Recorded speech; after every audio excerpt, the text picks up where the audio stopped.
Olá, sejam todos bem-vindos para mais uma aula de Física do nosso Pré-ENEM Legal. Eu sou o professor Hélio, sou professor de Física e vou estar acompanhando vocês nessa jornada até chegar então ao nosso Enem. Hoje nós vamos estudar um conteúdo muito importante que está presente no nosso dia a dia também e que geralmente é cobrado também nas questões do Enem e também dos vestibulares. Nós vamos considerar um assunto sobre potência.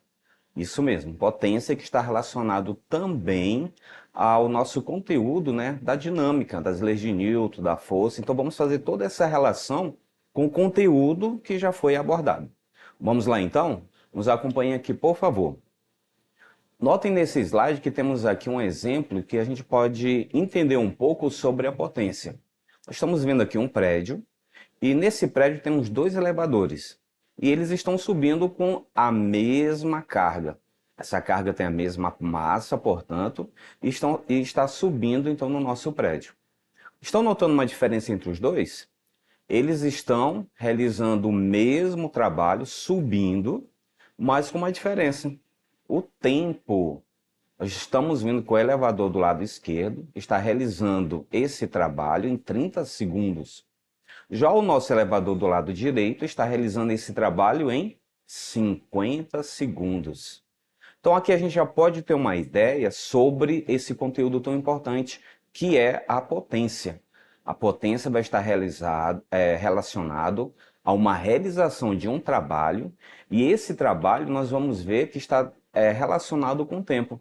Conforme a gente pode ver na próxima imagem, na corrida de 100 metros rasos, a gente vê que esses competidores realizam o mesmo trabalho, não é verdade? Eles correm os mesmos 100 metros. Mas qual é a diferença entre eles? Alguém consegue chegar na frente. Por quê? Realizou uma maior potência. Isso é, percorreu os 100 metros em menor tempo. Então, em situações práticas, é fundamental a gente considerar a rapidez da realização de determinado trabalho. Uma máquina, então, será tanto mais eficiente, vai ter mais potência, quanto menor for o tempo da realização que ela faz esse trabalho, da sua força motora. Portanto, a eficiência de uma máquina é medida pelo trabalho de sua força em relação ao tempo que é realizado. Está aí a definição de potência. Então, quando você consegue realizar esse trabalho em menor tempo, nós temos, então, a definição de potência no nosso assunto de física, ok? Então, nós vamos definir aqui agora a potência como uma rapidez que ocorre às transformações. Lembrando que essas transformações sempre estão relacionadas com transferência de energia. Toda vez que a gente falar sobre força, trabalho, a gente tem que relacionar também com energia. Matematicamente, a gente vai calcular a potência média relacionando justamente essa transferência de energia ou a variação de energia pelo intervalo de tempo. É o que nós temos ali na primeira equação. Observem, potência média é igual a ΔE sobre ΔT. Isto é, variação da energia sobre a variação do tempo. Ok? Lembrando também que a energia está relacionada com trabalho. Então você pode fazer essa associação também da fórmula da potência média. Você pode também calcular a potência média pelo trabalho realizado dividido pelo intervalo de tempo, que nós acabamos de ver então na definição, correto? Então, tanto faz você usar a variação da energia sobre ΔT ou trabalho dividido para ΔT. A unidade que nós vamos usar para a potência média é o Joule por segundo, no SI. Mas é comum a gente usar o Watts. O Watts, então, é a unidade mais comum para a potência. Então, justamente em homenagem ao físico, né, James Prescott Watts, que realmente realizou esses estudos nessa área também. Portanto, a potência média vai ser calculada pela variação da energia, ou trabalho, pela variação de tempo. Uma outra equação que nós podemos relacionar, que vocês também podem usar, que nós vamos ver, é a força pela velocidade. Então, nós vamos também usar essa equação em algumas questões que vai nos ajudar. Quando a gente tem a força e tem a velocidade, dá para fazer o produto entre elas e achar a potência média. Portanto, potência nós vamos usar essas unidades mais comuns que nós temos, que é o watts. Lembrando que a gente pode usar os seus múltiplos, que é o kilowatts, que é o mais comum que nós usamos, que equivale a 1000 watts, o megawatts, que é 10 a sexta watts, e o gigawatts, que é 10 elevado a 9 watts. Também é usado em algumas máquinas essas duas unidades comuns que a gente encontra no nosso dia a dia, que é o cavalo a vapor, muito comum a gente ouvir, e o HP, que é o horsepower, cavalo a vapor em inglês, né? Lembrando que tem uma diferença entre os dois. O HP, o valor dele equivale a 745,7 watts. Em algumas questões vocês vão observar que eles arredondam esse valor ou para 750 ou para 740. Já o nosso cavalo a vapor que nós usamos aqui no nosso país é 735,5 watts. Tem uma diferença aí entre eles, não é verdade? Também vai ser comum a gente encontrar nas questões uma diferença, eles vão arredondar esse valor, ou para 735 ou para 740, ok? Às vezes até eles colocam algumas questões, já observei também, usando 730 watts. Mas não esqueçam, as unidades mais comuns são essas que nós vamos observar nas questões então. O outro detalhe que a gente pode chamar a atenção com respeito à potência, e que a gente usa também no nosso dia a dia, é a unidade da energia, né? Que nós usamos o quilowatts-hora. Então, o quilowatts-hora, que é usado muito na eletricidade, é justamente, né, o valor de uma hora multiplicado por 3,6 vezes 10 a 3 segundos, que equivale justamente a uma hora, e o valor do watts, né? Que é 10 elevado à terceira joule por segundo. Aí nós temos o valor do nosso 1 kWh, que equivale a 3,6 vezes 10 a sexta joule. Então, na sua conta de energia, você não vai encontrar esse valor aí de joule. Você vai encontrar kWh. Para saber quanto joule você gastou de energia, basta você pegar lá a sua conta de energia e multiplicar esse valor por 3,6 vezes 10 a sexta, certo? Aí você vai ter o valor exato em joule que você gasta da sua energia elétrica. A gente pode calcular também dentro da potência o rendimento das máquinas. Já que a gente está falando de máquinas que vão realizar trabalho, as máquinas vão ter um rendimento. Lembrando que o rendimento vai ser a potência útil que a máquina vai realizar esse trabalho, né? Dividido pela potência total que ela recebe, que ela foi fabricada. Então, quando a gente realiza essa divisão, nós vamos achar o rendimento da máquina. Lembrando, notem lá, por favor, pessoal, no slide, que a potência útil sempre é menor que a potência total. Estão vendo ali na figura? A potência total vai entrar na máquina e a máquina vai realizar o trabalho e vai nos dar a potência útil, então. Correto? E o rendimento, então, como é um valor menor que 1, você vai pegar esse resultado, multiplicar por 100%, e o resultado a gente vai ter em porcentagem do rendimento, certo? Então vamos supor que você fez lá uma divisão, né?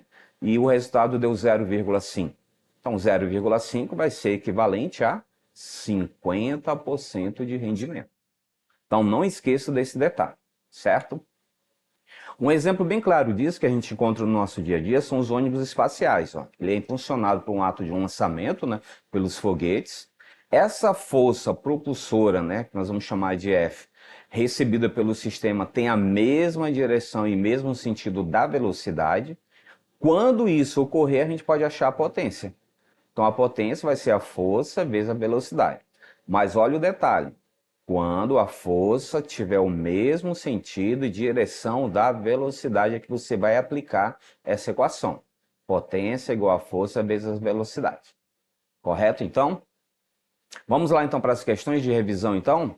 Nós vamos ver aqui uma questão que está no nosso livro, né? Resolva Enem 2, Ciência da Natureza, na página 92, no assunto de Física. Essa questão fala sobre industrialização à base de água. Note o que a questão diz para nós. Pode parecer exagero afirmar que a água foi um dos elementos mais importantes para a Revolução Industrial ocorrida na Europa no século XVIII. O exagero desaparece quando lembramos que o principal fator das mudanças no modo de produção daquela época foi a utilização do vapor, no funcionamento das máquinas, a vapor aperfeiçoado por James Watt, por volta de 1765. Essas máquinas fizeram funcionar teares, prensas, olarias, enfim, Substituíram a força humana e a força animal. James Watt estabeleceu a unidade de cavalo a vapor, ou horsepower, que no caso em inglês é o HP, que em valores aproximados é a capacidade de sua máquina de levantar uma massa de 15.000 quilos a uma altura de 30 centímetros no tempo de 1 minuto. Hoje, a unidade de potência no Sistema Internacional de Unidade é o watts, em homenagem a James Watt. Com base no texto e considerando a aceleração da gravidade g igual a 10 metros por segundo ao quadrado, pode-se afirmar que a potência de um cavalo a vapor é de aproximadamente quanto? Bem, nós já vimos lá no início do conteúdo, né, vimos o valor aproximado do HP e do CV, né, do nosso cavalo a vapor. Mas aqui ele está pedindo para a gente calcular esse valor com os dados que foi fornecido na questão. Ele nos dá essas opções aqui de respostas, né, 7.500, 4.500, 1.500, 750 e 1.000 watts. Vamos então realizar aqui o cálculo para a gente saber então a resposta que vamos marcar? Então vamos lá aqui para a resolução.